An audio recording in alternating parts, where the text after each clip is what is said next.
I would definitely recommend Steve's sales training because I think there's so much quality information and it's based off of a lot of experience between him and his team, which is some of the most valuable mentorship and or training that I've ever received were from people that were in the trenches, that were in the ring and really doing this stuff and not just teaching something that's not working anymore. So I highly recommend it. I think anybody can benefit from this. That's trying to step their game up to the next level and really want to learn how to handle those objections from sellers.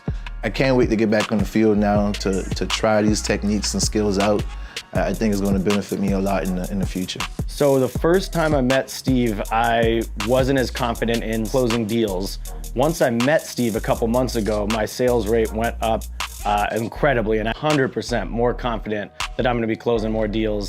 Steve taught me a ton, and every one of the pieces of information that I took from today, I'm going to put into action immediately. Let's go.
I would definitely recommend Steve's sales training because I think there's so much quality information and it's based off of a lot of experience between him and his team, which is some of the most valuable mentorship and or training that I've ever received were from people that were in the trenches, that were in the ring and really doing this stuff and not just teaching something that's not working anymore. So I highly recommend it. I think anybody can benefit from this. That's trying to step their game up to the next level and really want to learn how to handle those objections from sellers.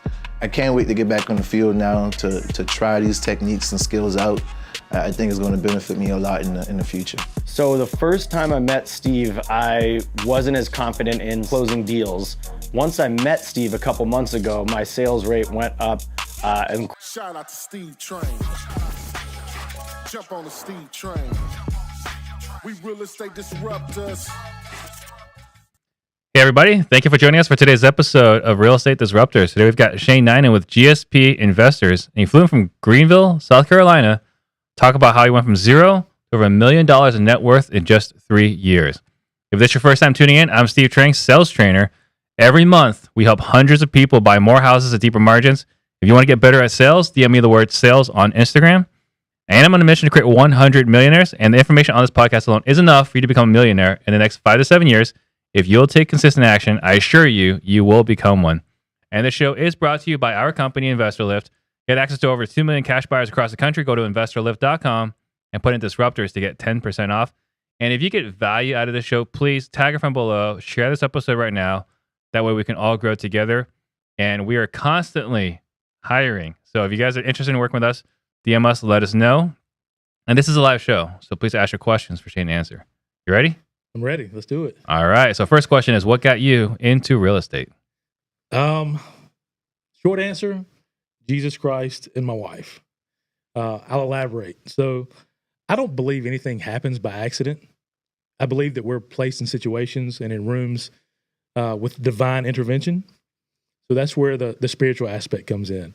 I would like to give thanks to Christ for my ambition, my drive, my hustle, my God-given talent to speak to people and talk to people.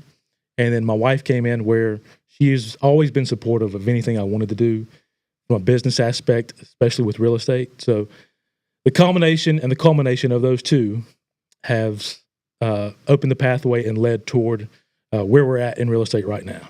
Got it. When, I guess, what were you doing right before real estate? I'll rewind. So real estate is something that's been on my mind for, we'll call it the last 15 years. I think I was first introduced to Rich Dad Poor Dad in the early 2000s, mid 2000s. And I knew that rentals was a way that I wanted to go. I knew that rentals would be a way to financial freedom, net worth, passive income. And we just didn't know what that looked like. So I graduated from college, took a few hard left turns, learned a few hard lessons, and we can elaborate later if we want to. Ultimately ended up working in manufacturing. When my wife and I got married, we knew that we wanted rentals. We just didn't know how to get there.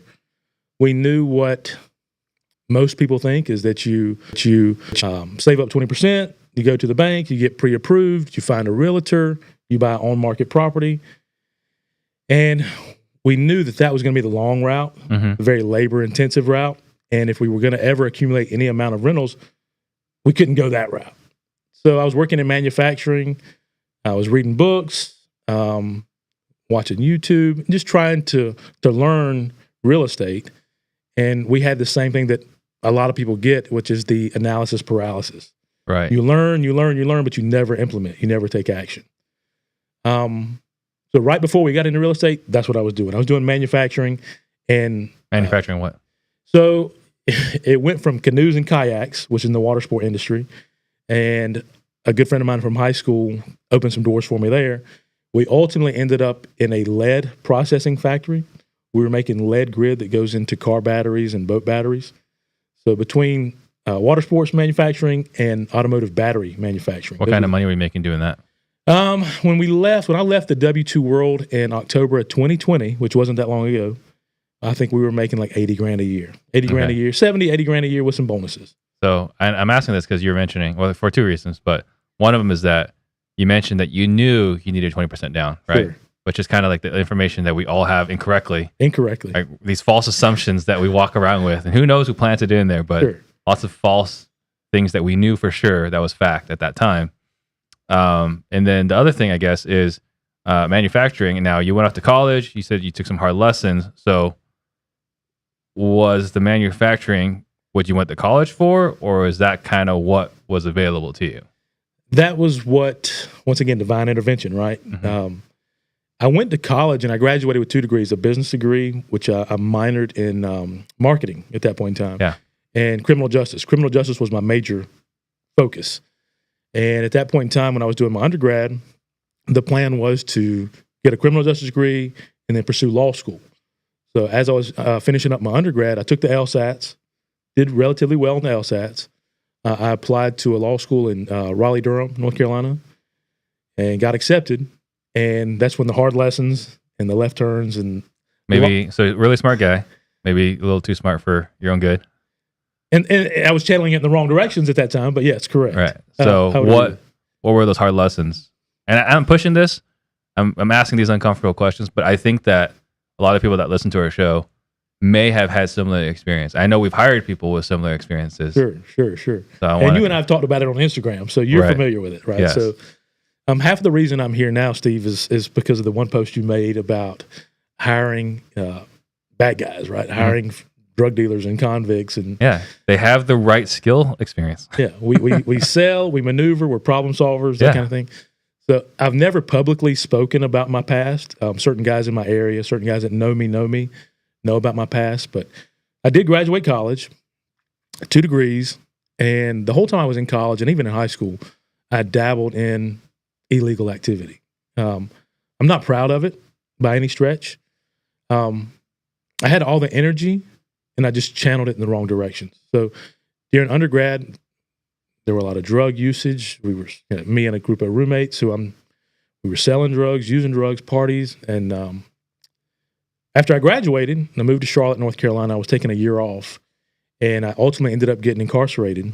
I got in trouble and got caught with a significant amount of drugs, and that ultimately ended up in a prison sentence. I was found guilty in North Carolina. sentenced to 35 to 42 months in the state prison. And that wasn't the end of it. So halfway through that incarceration, the federal government came, the FBI, the ATF, and they had some other charges for me and some roommates of mine while I was in college. We were working at UPS. Long story longer, without having to Google everything. We were basically throwing boxes over the fence. Just a bunch of young guys stealing stuff. Doing stupid things. Not because we were bad guys. We were opportunistic, and we were young, and we were crazy, and we said, if we steal this box of tennis shoes, then we can sell it, right? If we steal this box of Steph Curry jerseys, right, we can sell them. There's a good Keep your market eyes for off that. my jersey. Yeah, right. Yeah, right. So, once again, I've never really spoken publicly about this, but I was incarcerated for 7 years, from early 2003 to late 2009. And it was actually while I was incarcerated, somebody handed me Rich Dad, Poor Dad.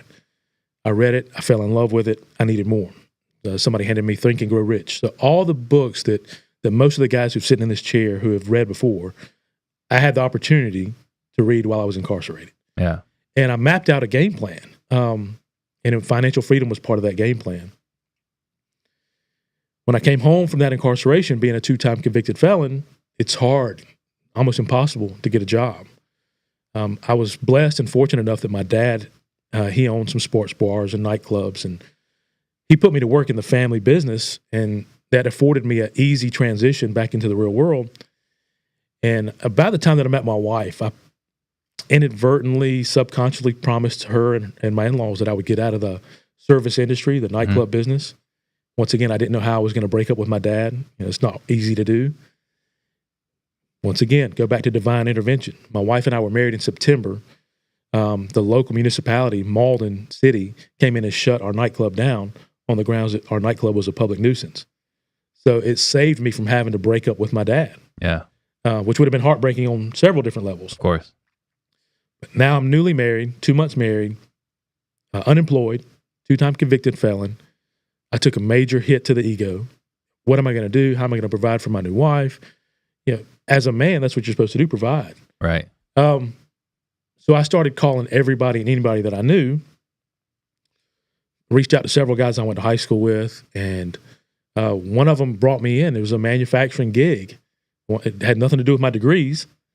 He said, listen, I can bring you in as a temp through a staffing company. Your job will be to count widgets. You'll be a cycle counter. You'll make $13 or $14 an hour. He said, but what I can do, I'll put you in the right situations, in the right rooms. And me and this guy hadn't seen each other in 15 years. He knew that I was a good kid when we were growing up. Right. But here I am out of prison, 2-time convicted felon, and I'm begging him for a chance. He's like, I'll sneak you in under the staffing company. I'll put you in the right circles, in the right rooms, but it's up to you to get to work on time. It's up to you to show up every day and get the job done. It's up to you to hold yourself accountable. And within 6 months or 9 months, they created this warehouse manager job for me. And I went from making $12 or $13 an hour to now making $60,000 a year within a very short amount of time. So divine intervention. Right? Yeah. From that, I was able to parlay that working relationship and that opportunity to build a trust within my employers. And I just parlayed that. And like I said, when I left the corporate world in 2020, I was a production manager, production supervisor, making $80,000 a year. I was over 12 guys, and Johnson Controls is the company I was working for. They're a global company. So every step of the way was divine intervention. And no, I didn't. I think the long answer to that question was no, I wasn't using my degrees, right? And I learned some hard lessons. And the reason why I'm pushing this, right? And I might be, someone's listening like, man, why is like Steve's beating up on Shane? Yeah, no. But like I've had multiple friends that I know that did something stupid, right? I mean, there was one guy who, was defending, like his friend got jumped in the nightclub. He went to go defend his friend. Now he's a convicted felon, and the guy cannot get a regular job. Oh man. And and that's just one instance, One story. And I grew up in a mostly sheltered life, so I didn't really get to witness this until I got older. But that's why I'm so passionate about entrepreneurship, is that you don't have to have, like, it doesn't matter what your background is, right? If you're willing to put in the work, willing to put in the hustle, you can do this for yourself. Sure. And one of the things that, I see a lot of regulation coming down the pipeline. We're passing one in Arizona. Like this was just announced very, very recently. But there's a lot, and Arizona's getting off pretty cheap, but like a lot of other states, you have to become a licensed realtor. And like my biggest fear when I hear these things, right, is these guys have they discovered wholesaling, whatever, as a means to legitimately build financial wealth for them and their families. Sure. And if these regulations go the wrong way, Oh man. these people are getting eliminated Yes. from that process. So, and I think, there are people that listen to our show that may have a background that I Could think resonate with. can resonate with this. So that's Sure. the reason why I'm harping on this point, because Sure. as far as I know, no one else I've been in the show have been able to talk about it. Yeah. Sure. So a lot of them have done some stupid things, Sure. just Yes. not in the circumstances that you're in. So, all right. So it's been 3 years. So I'm guessing you were doing real estate before you quit your job. Correct. So everything with me is long-winded. So you cut me off. I know we're on a time limit here. So my wife and I, we knew we wanted rentals, right? In 2017, we became very intentional about what we were going to do. And I was actively looking online for how do I get plugged in? How do I intentionally get in front of people? How do I intentionally get in the right rooms? And what I found was our local REIA. And then I found several meetup groups on meetup.com, which I don't even know if that's around anymore. It is. If it's still viable. Yeah. I still pay the $18 a month or whatever. Do you manage a group or you're I might one day. Yeah, I used to before COVID.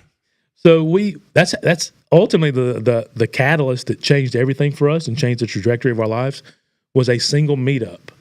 My wife and I went, a gentleman was hosting a meetup at a Panera Bread in a very small town where we're from, Easley, South Carolina. And I told my wife, hey, let's just go, let's listen, let's network, let's ask these guys some questions. And we didn't know what we were going to get out of it. So my wife and I went, we took our oldest son at that time, who was probably 4 or 5 years old.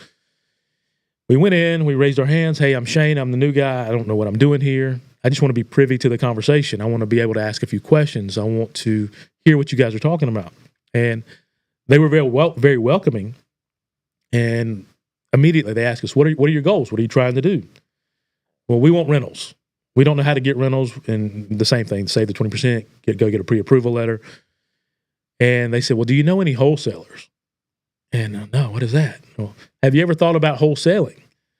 Keep in mind, this was, we'll call it November 2017.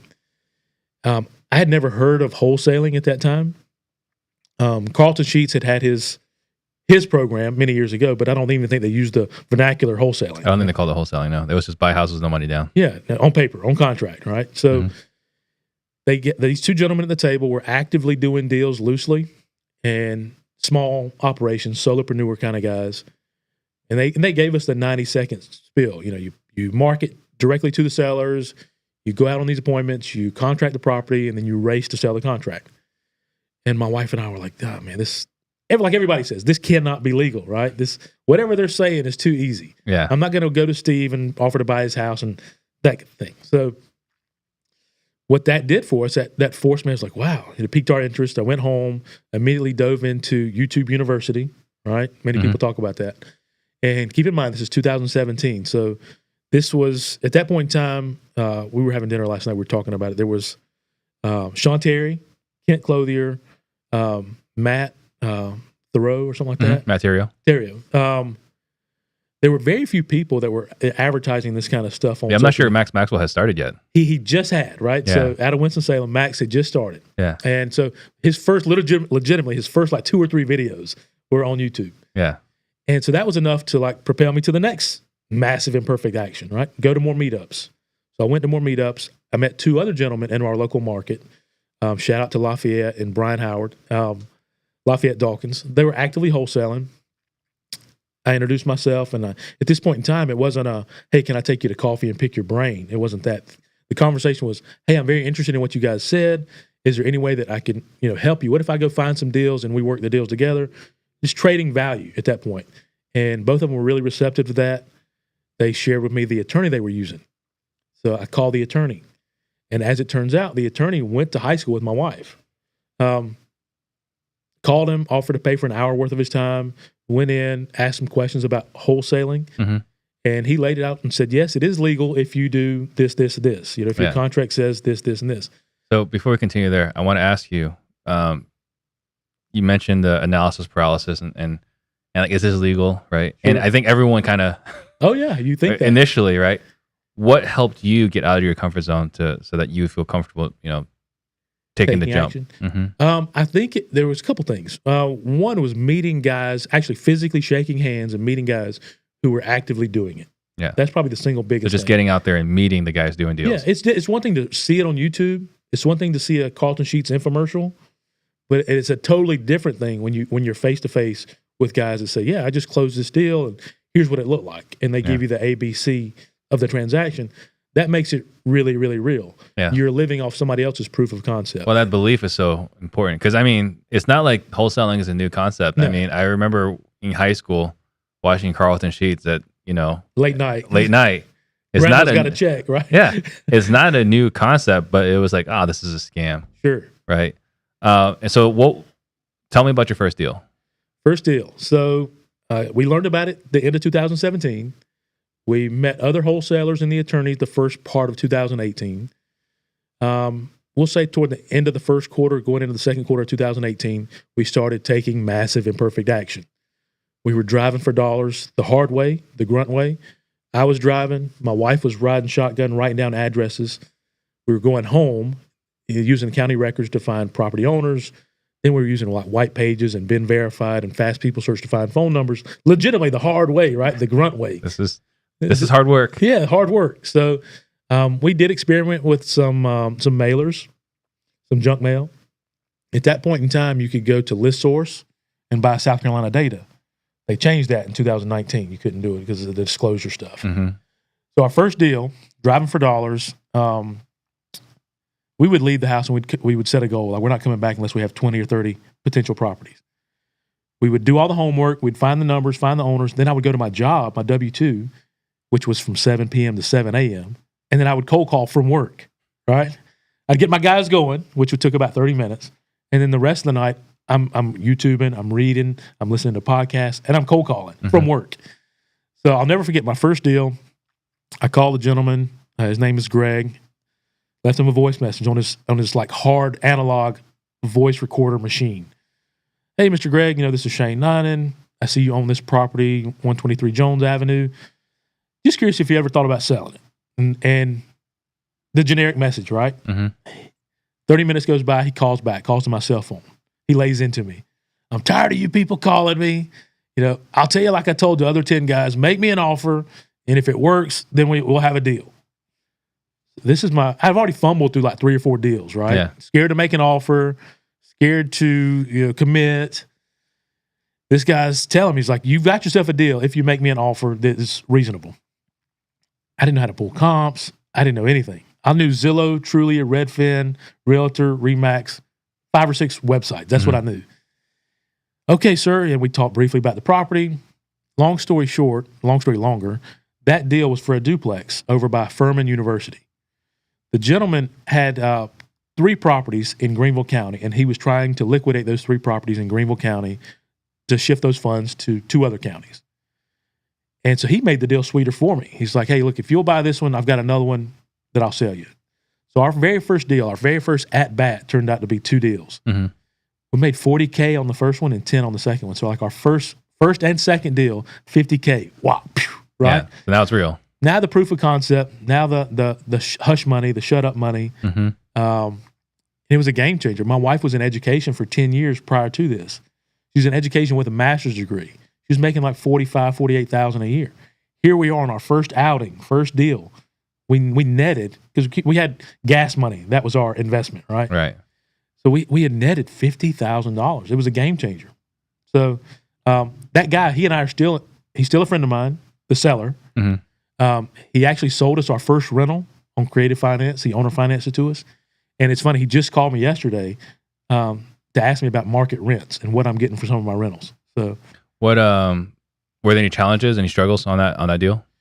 On the deal, there may have been, nothing like, title work, no title transaction issues. What was your very first major struggle as you transitioned into real estate? I don't know, Steve. As far as difficulties, some of the difficulties that I still have to this day, like trying to turn a lucrative hustle into something that looks and feels and operates like a legitimate business. And I've been doing this for little over 4 years now. I'm in Alex and Sal and Carlos. I'm in their mastermind, and I was in a mastermind before that. And I'm struggling with my biggest challenge is turning it into a fully functioning business that functions like a business. Got it. So it's been 4 years. From 2018, 19, yeah. I imagine, because you kind of mentioned before we started that you need a Lena in your life. Yeah. So for those of you guys who don't know, Lena is our transaction coordinator for Max Cash Offers. So you need someone like that to help you integrate. So my wife does a fantastic job. She is our integrator up until this point, right? And she's a hero. She runs our household. She does our personal finance budget. She manages our 3 kids. She tells me when and where to show up and how much to write the check for, that kind of thing. And with our business, she is the integrator. When it comes to CRMs, I'm not a tech savvy guy. I'm 42 years old. Like that's kind of my tech years are beyond me, right? So I do need, right now I've got a great team. I've got 2 acquisition guys and I've got 2 VAs that are just rock stars. And we're a very, very small team. I would challenge you though on that. Okay. I mean, you said you did well on the LSAT. Yes. So you have an analytical mind. Just arguably, yeah. Yeah. So I think an analytical brain can figure it out if it was important enough. That's true. You make time for what's a priority, right? Yeah, right. Because like you don't score well on the LSAT if you're slack. If you're a technical, if you could not figure that out. So so you're trying to, I guess, on your path to creating net worth, right? Because the people that are listening, they're talking about like how you became worth $1 million in of course 3 years. Was it predominantly through high active income, or is it predominantly through rental properties? Like, what was your trajectory? What was the path? Mm-hmm. So this is going to sound utterly insane, but it was completely by accident, right? My wife and I did not know what our net worth was until recently, until 6 months ago. Mm-hmm. And we were having lunch with your guy, Josh, before, right? And we're like, dude, we didn't even know. Like, we didn't know what we were worth. We were just going through the motions. We were doing deals. We were taking down rentals. We hadn't slowed down, or it didn't dawn on us to even try to think what our net worth was. It didn't matter. You can't spend your net worth, right? No, you can't. So, our net worth when the title of the podcast, went 0 to $1 million in 3 years, right? So that is all equity that's in properties that we have by way of rental properties. Those are our rental properties, and we got them by accident. Like wholesaling is a tool or vehicle, right? As you know, that allows you to kind of cherry pick what you want to keep, right? So if you're a fix and flip guy, wholesaling is your tool or vehicle that allows you to cherry pick the best of the best. Yeah. Same thing with rentals. Wholesaling allows you to cherry pick the best of the best. And even very early on, when I was going on these seller appointments, I really didn't use the verbiage creative financing. I didn't know what that was, but I had seen and heard and been exposed to seller carry, right? Like, would you be willing to carry a note? Would you be willing to, if I came with some down payment, would you carry the rest? And so we acquired all of our rentals. We never went to the bank to get any one of our rentals. At least our first 5 rentals were done that way, where we negotiated some type of shape, form, or fashion of seller carries. Mm-hmm. And then the last portion of our rentals, now that we've transitioned and built reputations for ourselves, we can get a little private money. So that's where we're at now. We borrow the private money, take down the rentals, and then anticipate a burr. We try to burr out. And we've got a handful that we're trying to burr right now. So right now, I guess talking about active income first, how many wholesales are you doing at the moment? Because we're not so systemized and so granular, some months it's 3 deals. Mm-hmm. This month's going to be a phenomenal deal, phenomenal month. We're going to do like 6 or 8 deals. Yeah. And they're juicy deals. Like our average spread right now we're seeing is like 17K. Yeah. So active and passive. So active, it fluctuates. Yeah. One of my acquisition guys, I said we have 2. One of them, Ty, I just brought him on literally about 2 weeks ago. Mm-hmm. So he's locked up 2 or 3 deals. Obviously we got to get him to the finish line. My wife about a month ago came in and looked at our CRM, and she kind of like coached us on like becoming more organized with our follow-up, more systemized with our follow-up. That in and of itself is going to be a game changer. So whereas before, 1 month we might do 3 deals, and the next month we might do 1 deal. The next month we do 2 deals. based on what my wife was able to do with our CRM, based on the fact that I have 2 guys in-house who are now nurturing the inbound leads, all 3 of us are manning the follow-up. All 3 of us are going on the appointments. Like, I really feel like we're turning the curve in this lucrative hustle business mentality, so the consistency will come. What is the median price in Greenville? $230K. $230K. So, because I want to have someone, right? If someone were in that market, right, or in a market where, what's the general population approximately in that area? We were just talking about this the other day. I think it's projected like 1.5 million. Okay, so in if the you're upstate of South Carolina. Market about $1 million or $2 million, and price points is around 200 to 250. Yeah, sure. Then the way to replicate what you've done is to focus on acquiring rentals, even before quitting your job. Sure. And then building a wholesale company, or not even building a wholesale company, actively wholesale so you can buy more rentals. Absolutely. Yeah, and this is something I've had a couple of guys from the Midwest, right? So obviously you're not the Midwest, you're the East Coast, but I had a lot of friends from the Midwest, and in some ways I'm envious of them because over there you can buy a bunch of houses for like under 150K. Oh yeah. And you can burr the heck out of them and make a lot of money that way. Yeah. And not pay taxes. We can't quite do that here. No. So just again, for everyone that's listening, is to have the intention to buy rentals, sure, wholesale for some active income. Absolutely. And then also benefit, all of us, we all did, from appreciation. Yes. Yeah. So 3 of the rentals that we bought last year are in a small town called Easley, South Carolina. We paid $72,000 for 3 each house. We bought 3 of them, each one of them for $72,000. Mm-hmm. Those houses, 2 of them are rented now for like $850 a month. One of them is rented for $1,100 a month. So we're in a different like price point demographic. I don't know too many places in the country where you can do that. Where you can buy a $72,000 livable, safe, comfortable home and rent it out for $1,100 a month. So. Yeah. So I kind of hit that on a high level. So if you were talking to a younger version of yourself, or you're talking to someone that's listening right now, was there anything that I missed? Anything you want to hit on? Because it sounds inconceivable, right? Unbelievable. Like, just like we didn't believe wholesaling was a real thing. Sure. Someone listening to this right now might think, "Oh my God, like you can't make $1 million. You can't become a millionaire, right, in 3 years." Sure. Is there anything that I missed out on that you want to hammer on a little harder or emphasize? No. So I think just being intentional, right? Like mapping out like a brief game plan. It doesn't have to be an organized game plan. Like my wife and I hit it by accident, like fumbling around. We're just dribbling on the court, right? Mm-hmm. Just jumping around taking free throws. And we hit it, right? Not because we're super smart, not because we're super analytical, because we were willing to take action, right? We were very intentional about the groups we were in, the rooms we were in. And at least me, I was always very vocal about what my goals were as far as buying rental properties. And I think as a society and as a culture, like if you're in those rooms and you raise your hand and say, "Hey, I want to buy a rental. I want to have rentals." The guys who have rentals want to pull you up. Like they will help you out. And being vulnerable and being honest and being transparent about what you do know and what you don't know, what you're strong about and what you're not strong about, being able to talk about that, people want to help those kind of folks out. And if they see you helping yourself, at least I'm that way. If I see somebody that's trying, I'll go out of my way to help them. And that's it's been one of the key things that's helped me thus far.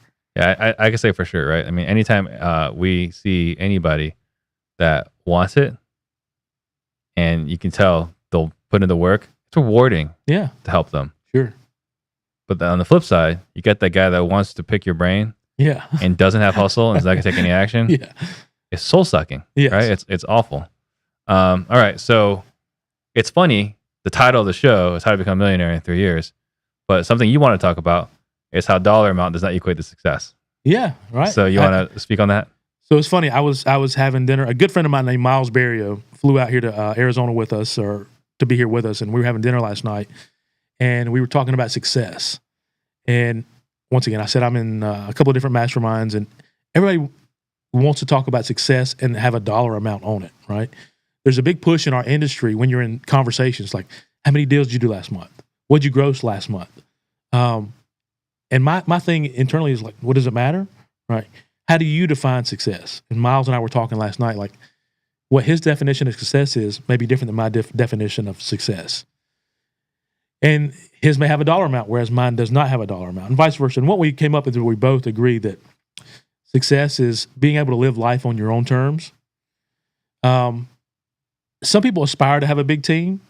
Miles and I, neither one, aspire to have a huge team. Mm-hmm. Some people aspire to wear $2,000 Dolce & Gabbana shoes, right?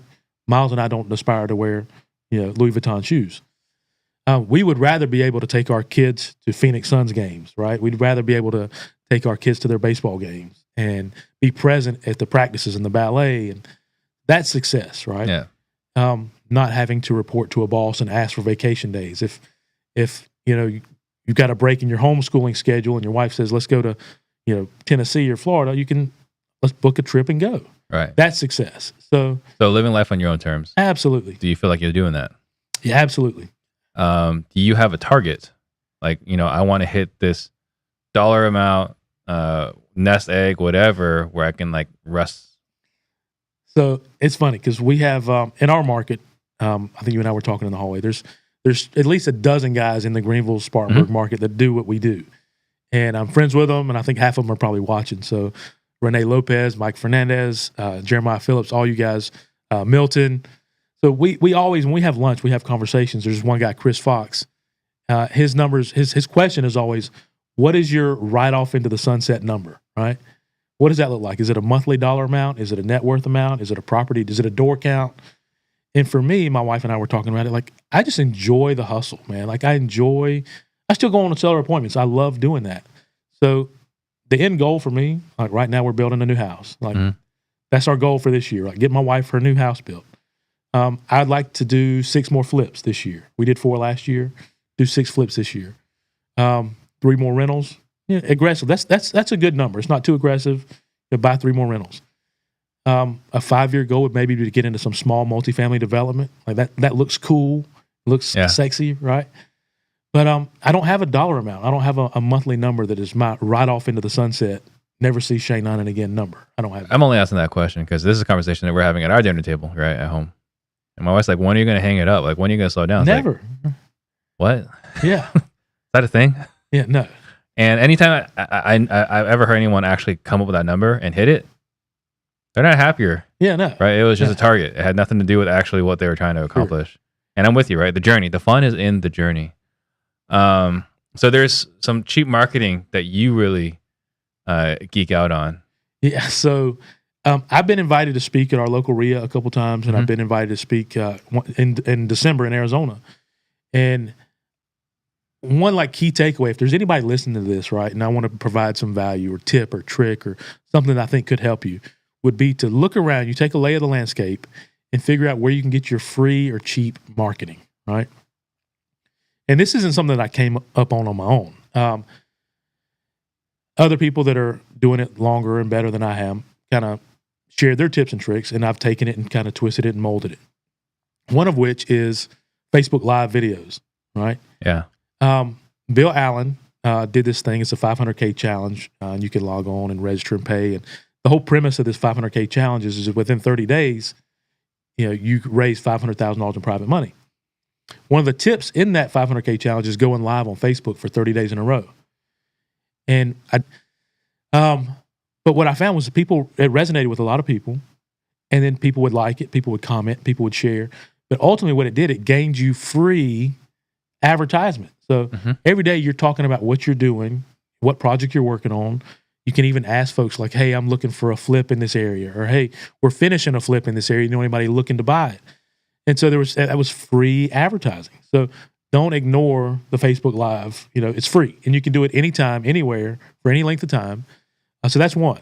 The second is becoming an authority. Like, I did it by accident, right? And not to say that I am an authority. I don't want to say that by any stretch. But in our little local market in Greenville, South Carolina, you remember I said I got started in a meetup. A meetup is what changed our life. So I wanted to reciprocate that. I wanted to do that and provide that atmosphere for the next investor or for the next Shane Ninan. So I got a notification one day by accident from meetup.com. Hey, so-and-so has not paid their dues. They've resigned as the facilitator of this meetup group. Would you like to become the facilitator of this meetup group? Have you seen those? I have not. Okay, so that's what happens. If you don't pay your dues, they send a blast out to the entire group. So I got this email. It's like, for $79, I can be the facilitator of this group. And this was a real estate group that had 200 and something members. I was like, shoot, yeah, I couldn't get my debit card fast enough, right? So for $79 for a year, now I'm the facilitator or the administrator of this already established real estate networking group. They sent that out. So Renee Lopez and I, this is early. This was like 2018. We're like, how can we monetize this, or how can we convert this, and what can we do with this? First and foremost, we just wanted to give back, right? Secondly, we wanted to foster a community of people that wanted to share and collaborate and get together and build networks and build relationships. Thirdly, we just like to party and have a good time, right? Like foster that kind of environment. So we did our very first meetup, I don't know, the middle or end of 2018, I think. And we had such a good response. We went in our local Facebook groups and advertised, hey, look, we're having a real estate meetup at this barbecue place. Come on out. We gave away tickets for like free drinks. People loved it, right? It was a meetup a little bit different than any other meetup that we had at that point in time. Have you ever been to Donnie Ruffin's thing in Texas? I have not yet. Oh, so it was like that, but like on a very, very miniature scale, right? Okay. Shout out to Donnie Ruffin too, by the way. That's a killer event. What that did, that transitioned and positioned me to look like an authority on the subject matter in our area. And anybody that knows me that comes to our little lunches will know that I'll be the first one to say, I don't know what I'm doing. 4 years in, I'm still learning, I'm still growing, I'm still trying to figure it out. But because I was willing to take that action and become the facilitator of that meetup group, organize and orchestrate the meetup, now, by accident, inadvertently, people are looking at you like, oh, this guy, he knows what he's doing. He's got it figured out. He must have. And that's not the case at all. You're the one that makes the most noise, right? Right. So even now, like how I got in this chair today is not because I'm the biggest or best in Greenville, South Carolina, or even some hot shot on the East Coast. It's because I've made a lot of noise. You're top of mind. Yeah. So I met you twice, and both times I said, Steve, how can I get on the podcast? So those are the two tips and tricks, like the free advertising. The one would be Facebook Lives, right? Mm-hmm. Just tell the world who you are, tell the world what you're doing, invite them into your world, share ideas with them. Secondly, if there's not a meetup group in your area, host one. Spend $500 and maybe $1,000, rent out a venue or go negotiate with a local restaurant or bar and get their private room. Go into your local Facebook groups. If you're in Austin, Texas, right? There's a Austin, Texas real estate investors Facebook page. Yeah. Find that, utilize that. Well, and I think I like that you bring up this 30-day challenge. Yes. What do you know what year that was? 2000. That was 2020. 2020. Yeah. Because I tried to do that challenge for myself. Like it was a private thing, a secret that I was just trying to do for myself. Okay. Couldn't do it. I think like 5 days, 6 days. I was like, I can't do this anymore. Was it Bill Allen? No. It was the same time I launched my podcast. I was like, hey, I'm going to go live every day for 30 days. I'm going to launch a podcast. Like those are the two things I said I was going to do. Sure. After 5 days, like, well, I'm not doing that anymore. This is awful. Yeah. But I'll do the podcast thing. Yeah. So that's worked out too. So private money is a game changer. Yes. So how has private money changed the game for you? So private money. So everything boils back to the wholesaling, right? Wholesaling was the tool or the vehicle. I never thought about private money. Private money was, you might read about it in a book, but if you don't understand the mechanics, you skim over it. And without getting too long-winded, I'll try to explain how we stumbled into private money and what it's been able to do for us. So as a wholesaler, I'm wholesaling deals to fix and flippers. Fix and flippers are getting their money from somewhere, somebody. 9 times out of 10, it's not the bank, right? So in our market, in our area, I was selling deals to the fix and flippers. One day I get this random text message from a guy. Hey, I'd like to go have coffee with you. I see what you're doing. I like what you're doing. I want to see if there's a way we can work together. When they say that, work together versus pick your brain, okay, now we're going to go have coffee, right? So I go meet the gentleman. He explains who he is. He's like, hey, I've been loaning money to this guy, and this guy. They're doing flips. And I noticed I keep seeing your name and your company pop up on the HUDs. I was just going to ask, are you doing any fix and flips? And at that point in time, we hadn't. We had done 2 light renovations to 2 rentals at this point in time. But as far as like full-blown fix and flips, we hadn't. And he basically extended his hand and said, hey, look, the next deal that you get, if you want to fix and flip it, give me a shout. Let's talk. And basically, he was willing to fund the entire purchase. Mm-hmm. He was willing to fund the entire rehab for a very nominal, what you and I would agree is a nominal return on investment. And it turned out to be a game changer, right? Yeah. we don't have to walk into a bank. You don't have to fill out an application. You don't have to wait to see if you're approved. Literally right now on my cell phone, without bragging or boasting, right? And I know Austin Rutherford can get 20 million, but Shane Ninan can only get like $1 million, right? Yeah. So on my cell phone, I can text one guy and say, hey, I need 250,000. And he's going to come back with 3 questions. What's the address of the property? What's the scope of work look like? How long is it going to take you? And who do I wire the money to? Mm-hmm. That's it. That's it. It's a beautiful thing. There's a guy in my market, Josh Dennison. He's like a big brother to me. This guy has, I don't want to put him on blast, but he's got access to big money. This guy can do 12 to 16 flips it simultaneously at any given time with other people's money. Yeah. Private money is a game changer. All kind of doors open up to you. You can. Yeah. So just for everyone, right? I mean, this is something that even Chris Ruiz, like he's been, really harping on this, right? Like if you can find buyers or if you can find sellers, you can find buyers and you can find money, like there's not much else you need to figure out. So, and Josh Dennison's here. He says that, who is his hero in your phone? Josh Dennison is my hero. Yeah. Shout out to Josh Dennison. And Michael Fernandez and Lafayette both say hi. So, before we jump into the questions, there's 2 different things I want to do. Okay. Out of the norm. First is wanted to present this to you. Oh my goodness. So we got this right here. Plaque for Shane and Lauren Ninan. Oh my goodness. Oh my 100 goodness. millionaires. So we didn't figure out the mic logistics. So I'm just gonna have to shake your hand from over here. We'll take some better pictures later on. Okay. Well, let's see. Hold on.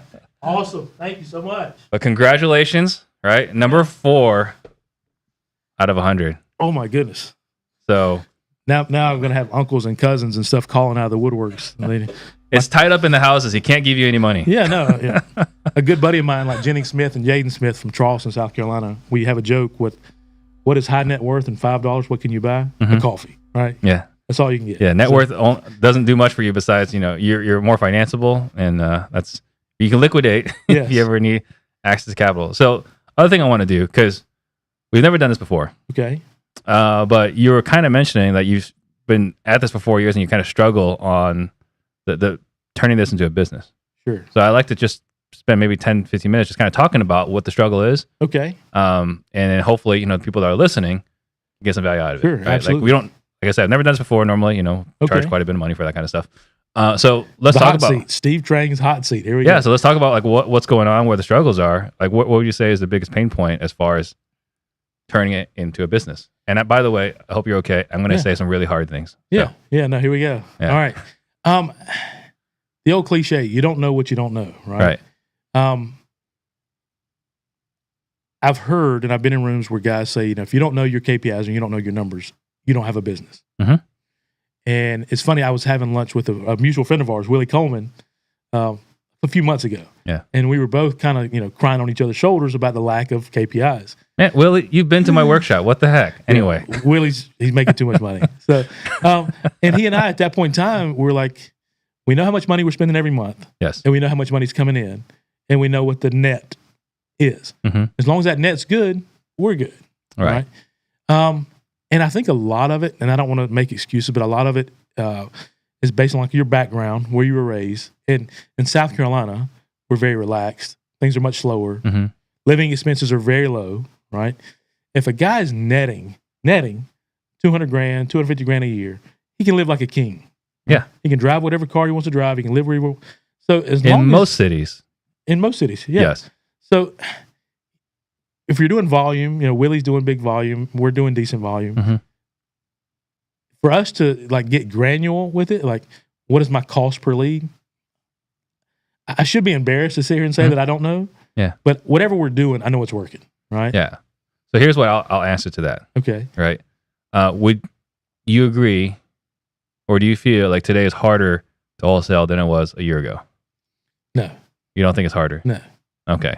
So you're the exception. Okay. Right. So all across the board, across the country, it's getting harder. Okay. In the fact that there's just more competition, right? Sure. People are learning from YouTube View, yeah, we're part of that. Yeah. Right. There's free video, Instagram, whatever. Sure. And this courses are really cheap. You can buy a reasonable course for like $1,000. Sure.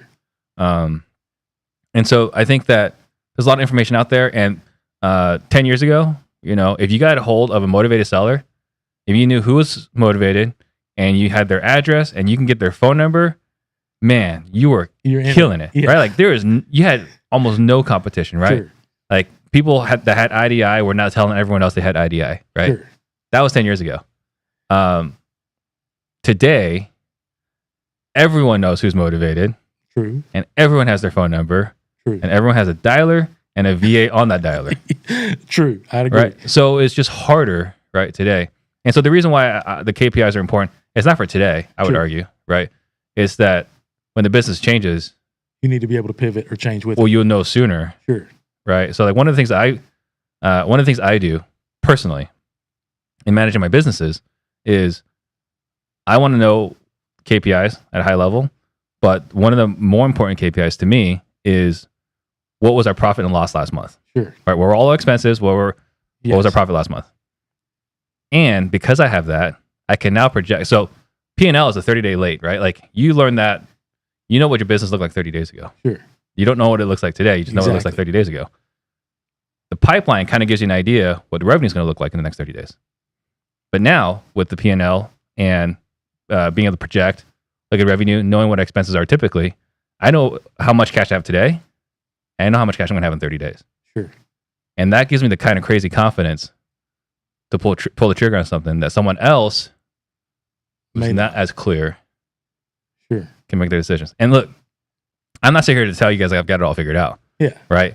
It's just, I know like the first 9-10 years of my career, I kept thinking, I'm making a lot of freaking money, and where the heck is it? Yes. Right? You might have had those similar thoughts. Oh, absolutely. Right? And so that's why I think the KPIs are important. Not so much that, we talk about cost per lead, cost per deal, cost per contract. Like these things are important, but they're not going to crush your business. Sure. Right? Lack of transactions is going to kill your Yes, business, absolutely. right? Or overspending is going to kill your business. Sure. But those are things that's the reason why I think it's important is that when the winds change, you'll know sooner Sure. than the guy that doesn't know his KPIs. Sure.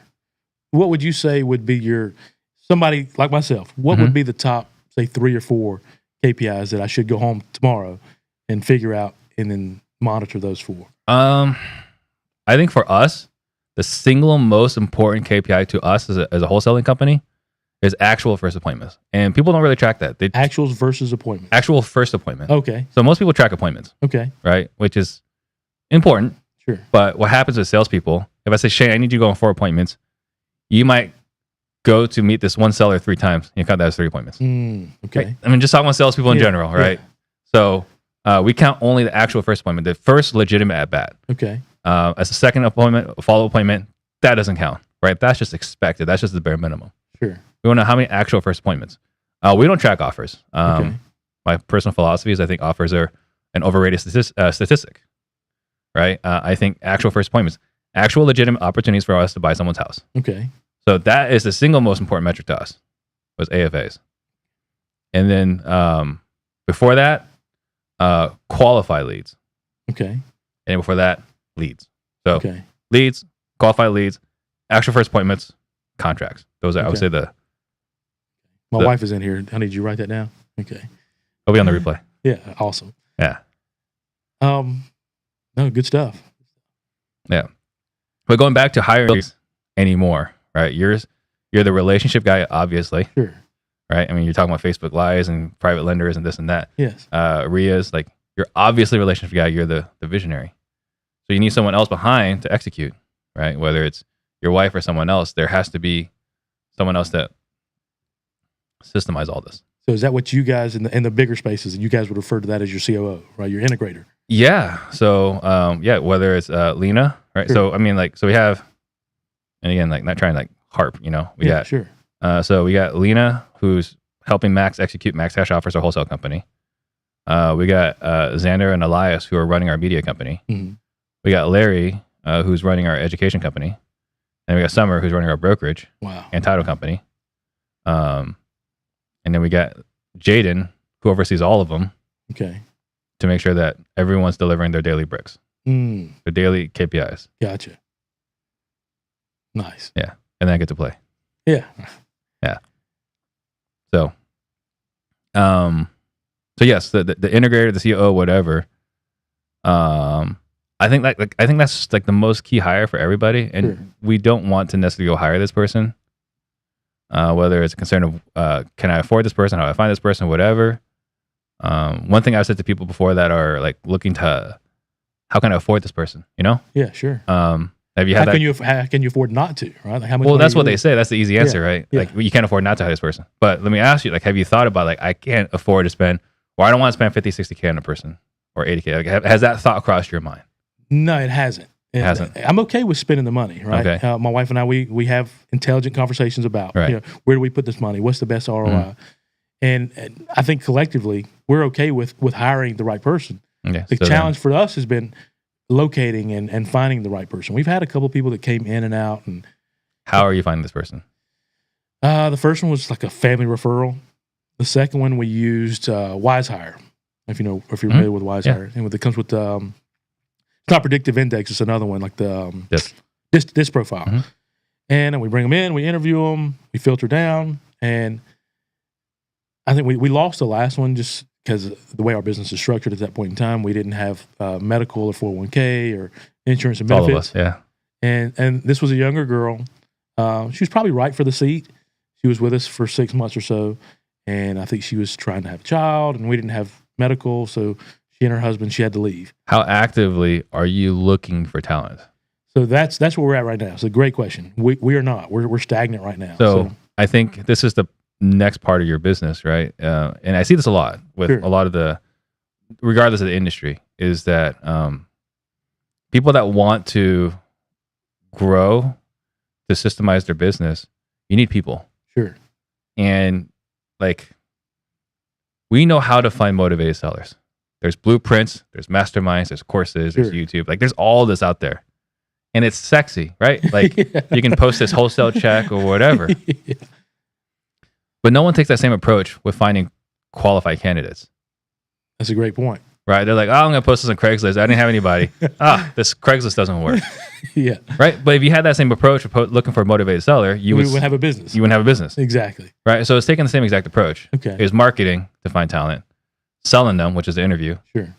and closing them, right? Which and is a it's- sale, yeah. And then fulfilling, which is like your dispo. Like, there's the same parts of the business, Yeah. but we don't treat talent the same way we treat That's great. That's good stuff. the talent. So anyway, I'm hoping that people that are watching got some value out of there, because I think these are things that when you're talking about, you've been doing this for 4 years and there's some challenges here. Like, I think it's really important to, you're talking about living life on your own terms. Sure. Once you got the right people, Then it really. then you can really live your life on your own terms. So, all right, let's go into the questions, unless there's something else you wanted to ask. No, I haven't had a chance to thank you publicly, like on the show, for having me here. Yeah. And this has been one of my goals, one of my milestones. And, today is a success. The award aside, the award is great. Thank you for the award. But just being here and being able to have this platform and have this exposure and to be in the room with you having this conversation, thank you. Oh, Many of the guys that I look up to, and I'm going to name drop here in a few minutes. sure. Yeah. Like Chris Jefferson is a huge influence. Like when I listen to your podcast, and as I have listened to it for the last 2 years, there are certain ones that kind of resonate with me and stick out with me. Tyler Austin, great guy out of Florida. Austin Rutherford, great guy. Even as most recent is David Richter, right? So shout out to David for writing the Profit First for Real Estate Investors book. So it's an honor, a great honor, and a great privilege to be here and to share this experience and to have this. So thank you. Yeah, it's my pleasure. And also thank you, because we started from episode 1 that we want to create 100 millionaires. And you're the first person Really? that actually prove, right? Because people, they Sure. submit the inquiry like, hey, I'm a millionaire. I was like, okay, you need to prove it. Yeah. Like, I'm not going to mail you a plaque, Yeah, sure. right? If you can't prove it. Just like we asked for HUDs, Yeah, sure. right? We asked for proof that you're a millionaire, Yeah. and you're the first person actually to do it. So I thank you. Shout out to my CPA, Mark Zhu. Thank you, Mark Zhu, for validating that for us. But you're the first person to actually do it, and I it's important to me, right? Like, Sure. I said it from episode 1, and I still absolutely mean I'm so passionate about creating millionaires. Sure. So thank you for helping me see my vision Wow. happening. Thank you. All right, so questions. First one on YouTube, Michael Persley. How often are you following up? Great question. So on a daily basis, really, because I'm still very much working in the business. I haven't elevated or graduated to the point where I'm working on the business. And truthfully, like, I enjoy doing it. Like, in 2018, when we made that first $50,000 assignment, it was because I was on the phone. I was the one calling. I was the one following up. I was the one going on the appointment. 3.5, 4 years later, I still do it because I love it. Like, I love the interaction. So to answer your question, Michael, I have 2 guys in-house.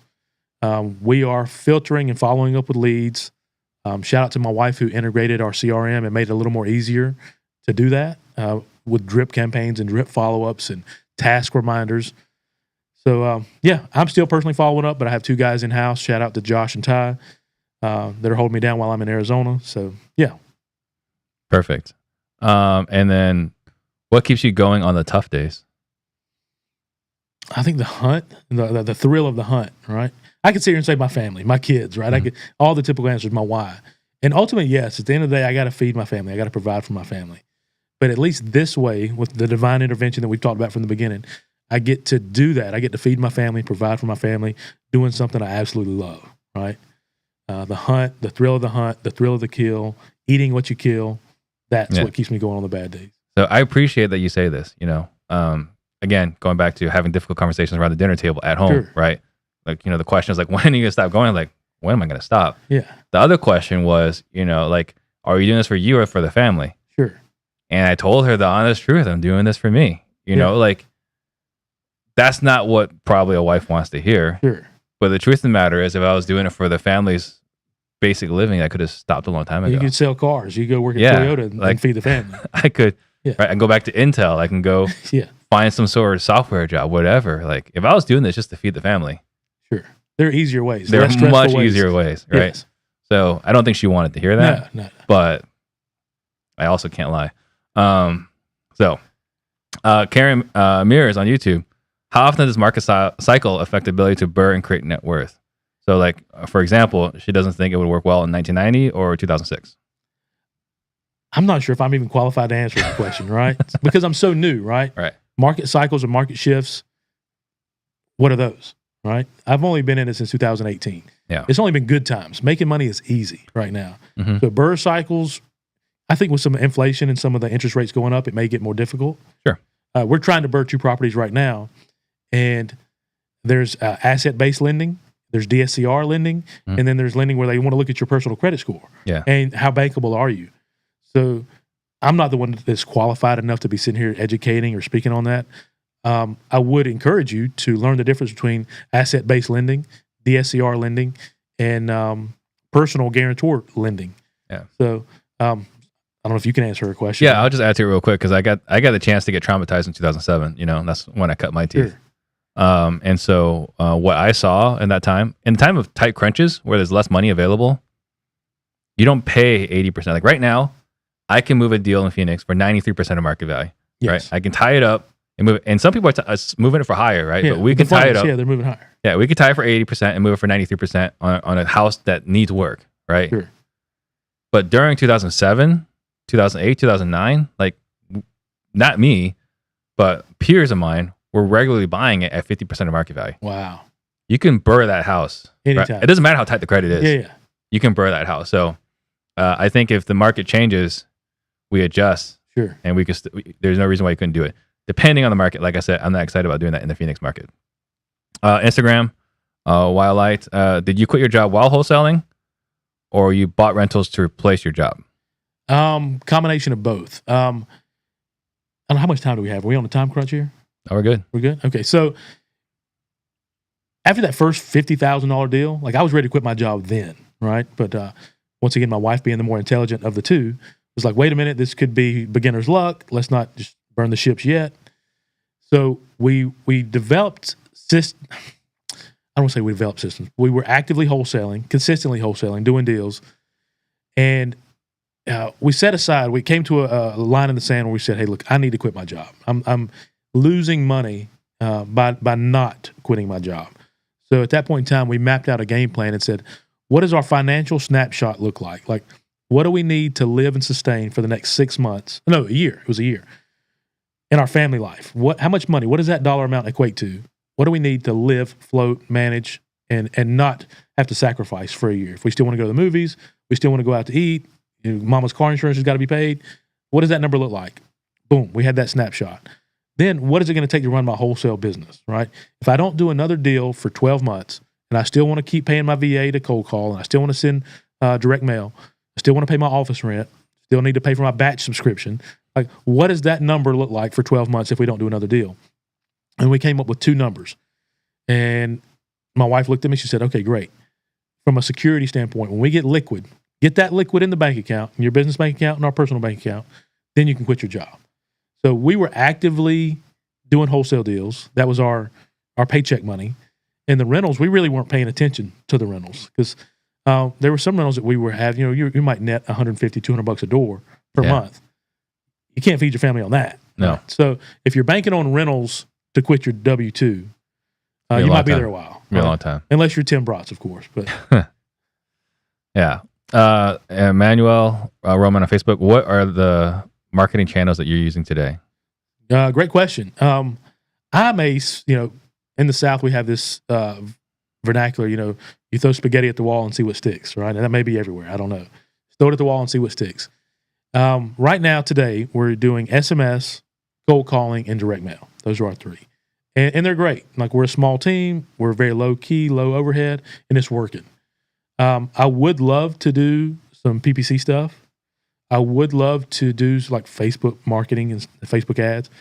But right now, we're having trouble following up with and managing the deal flow and the lead flow that we have.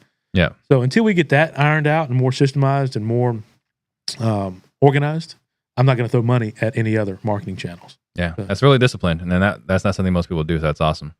And then Trent on YouTube, what criteria are you using to decide whether it's a rental or a flip or wholesale to a buyer? Like what keeping versus dispositioning? My wife, right? Prime example, we've got one right now. It could go either way. It could be a great wholesale deal. We could probably make 20 or 25K on it, wholesale deal. We can flip it and make 60 or 70K. Or we could burr it, right? We could go ahead and buy it, take it down. We have already bought it. We could take it down, do a light rehab, put a renter in it, and let me think. We're probably sitting on like 60 or 70K worth of equity, right? All 3, this one particular property could work for all 3. So what is our criteria? You asked me earlier what my goals were. We're building a new house right now, and we're trying to stay away from the banks because we don't like going to the banks. Mm-hmm. So one of the promises I'd made Mama 2 years ago was, if you let me quit my job, I'll build you your house cash, right? So, Mama's saying flip everything. If we can go in and spend XYZ, flip it net 50 to 70K, let's do that. I'd rather have the 50 or 70K go into the new house versus having 70K in equity on paper, or versus the 25K assignment or 30K assignment fee. Yeah. So right now, because we're running so loosey-goosey, wild west, and we have the luxury to kind of pick and choose. We don't have to do one or the other. Right. And it's absolutely true, right? The ability to have options. Oh, it's right. Yeah. The worst place to be is to not have options. Sure. Okay, so what is your superpower? Connection. Being able to connect people. I think so. And I've had to answer this question. I've been able to answer this question over and over again. And I am like a people person and a relationship person. And if you need to get your transmission fixed, right? Like, I may not know the guy, but I know a guy who knows a guy. And I find joy in that. I find joy in being able to connect people. So I think that's my superpower. So this is going to sound terrible, but when I talk about like the skills that from the other industries that translate really well, that's one of those skills. Connections. Yeah. Oh yeah. From the less than positive industry. Yeah. I get it. Yeah. That is one of those skills. Yeah, like, sure. Being resourceful, right? Resourceful. Yeah. Like, oh, I got you. Yeah. Yeah. What is the greatest lesson that you have learned? I don't want this to come across wrong or come across and offend somebody, but just don't be scared, right? There's so many people waiting on the sidelines, waiting to take action, waiting to jump in, but they're scared to death, right? They're scared to cold call somebody. They're not going to eat you, right? The worst comes to worst, they cuss you out, right? Don't be scared. Or I'm scared to buy that first rental property. What if I lose? What if the roof falls in? What if? You're never going to get off the sidelines if you're scared. Yeah. And there's an old gangster cliche, scary money doesn't make money, or scared money doesn't make money. You have to be willing to take risks and be okay with taking those risks. And come what may, you're not going to die, right? Like, Right. did you die, right? No. I was at Lowe's the other day, and I bumped into a guy that I used to work with in my W-2 past with the boat manufacturing. And we were talking about the rental properties. And, yeah, we've got heavy debt. We're $800,000, $900,000 in debt, right? He's like, how do you sleep at night? Like a baby. What do you mean how do I sleep at night, right? That $800,000 in debt to the average Joe sounds absolutely crazy, right? Mm-hmm. What if the market shifts? What if the inflation goes up? What if my tenants quit paying me the rent? Well, what if? Don't be scared. That's the lesson. You asked me. Yep. Just be willing to. Is that a lesson that you learned though, or is that a lesson that you're sharing? I think it was one of those realizations. I guess my question is, was there a time where you were scared to take action? I don't want to say the word scared, but maybe unsure. So right? then I'm going to ask you that question again. Okay. What is the greatest lesson that you have learned? Communicate, right? Let's see. Let me think about this. Communicate. Like, be willing to communicate your wants, needs, and desires to the people that you're being intentional to in those rooms, and just watch and see what happens, right? If nobody knows you need help, they're not going to help you. Right. So be willing to, from the very first meetup that my wife and I went to, be willing to raise your hand and say, I'm the new guy. Here's what I know, and here's what I don't know. Mm-hmm. What do you know? Those kind of things. Yeah. So that's been a big thing for me. And being willing to admit what you know and what you don't know. That's been a big lesson. Yeah, the vulnerability, the authenticity. Oh, absolutely. It's more attractive. I think so, because people, when they see going live on Facebook, right, I have this big thing about not wanting to come across as somebody that I'm not, right? I want to always maintain Shane Ninan is who Shane Ninan is. I don't ever want to mislead somebody down the wrong road or puff my chest out like I'm doing this or doing that. And I'll give you an example. So there are guys in our hometown that are like, oh man, you're killing it. You're rock and rolling. And I have to calm them down. I'm like, yes, we're succeeding. Yes, I'm taking care of the family. Yes, we're having fun. But by definition of killing it, what does that mean? Like, I don't want you to be misled by what you see on social media, right? So anyway. What is your favorite, best, or most interesting failure? Best or most interesting failure? Mm-hmm. Ooh, that's a good one. This is off the cuff. I'm going to say getting in trouble with the law and going to prison, right? Growing up, no one ever aspires to say, hey, I'm going to go to prison, right? Yeah. But when you say the best and most interesting failure, like that would be by average consensus, like going to prison is a failure, right? Like you have failed at something. You failed to obey the law. You have failed to comply with social norms and expectations. But what that did for me, that 7 years of incarceration, was it gave me time to separate myself from people who may have acted and portrayed as friends who really weren't friends. It gave me the opportunity to gain clarity on who was important in my life, who was going to be there with you through the thick and the thin when pardon my French, when the crap hits the fan, when the shit hits the fan, who's going to be there? That's what prison did for me, right? And I've known several guys who've went to prison, and one of two things happens. Either you become better or you become bitter. So my greatest, most interesting failure would be messing up early in life, going to prison, learning how to be held accountable, learning how to take responsibility, and learning how to pivot that, own the mistake, and then commit to do better, commit to do different. Yeah, that's powerful. Erica just did a donation, so thank you. Erica says, you learn so much from your mistakes being up front. No, absolutely. Is there a book you've gifted more than any other? Book I've gifted more than... I haven't gifted many books, but there has been one, and it's Carlson, Dr. Carlson. I actually just bought another one of his books yesterday. We were thrifting. But it's Don't Sweat the Small Stuff, and it's all small stuff. That's the name of it. You want to share what the premise of the book is? So there is no like singular premise to the book. Mm-hmm.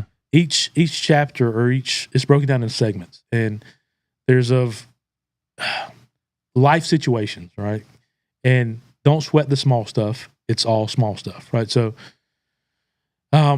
mistakes, for example, like you have to look at a mistake as good or bad or indifferent, right? So on the onset, it may be bad, right? But what are the lessons behind it?